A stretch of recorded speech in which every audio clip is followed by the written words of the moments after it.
আসুন বাংলাদেশ পন্থার ভেতর দিয়ে আমরা যারা বেশিরভাগ বিরোধী শক্তি আছি ঐক্যবদ্ধ হই, সরকারকে সহযোগিতা করে এই সংস্কারগুলো করার জন্য।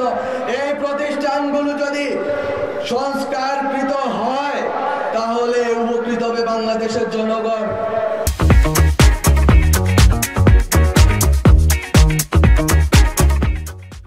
তাহলে উপকৃত হবে বৈষম্যের শিকার জনগণ।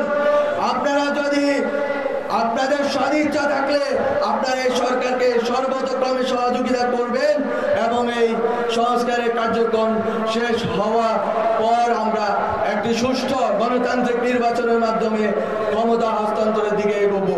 এবং সেক্ষেত্রে আবারও ব্যক্ত করতে চাই, আমি একটু হাজীগঞ্জে বলে এসেছি, আওয়ামী পেশিবাদীদের যারা এই বাংলাদেশ রাষ্ট্রের প্রতিষ্ঠান বিরোধী, জনগণ বিরোধী, আলেম বিরোধী, নারী বিরোধী, তাদের কাউকে আর এইভাবে নির্বাচনে অংশগ্রহণ করতে দেওয়া হবে না, হবে না।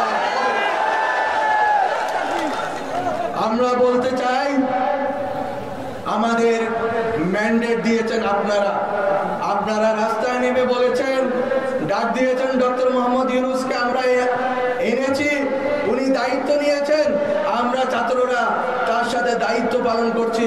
আমরা কোন রকম পক্ষপাত করতে চাই না রাজনৈতিক, বরং রাজনৈতিক কর্মসূচির মতো করে রাজনৈতিক দলগুলো করবেন।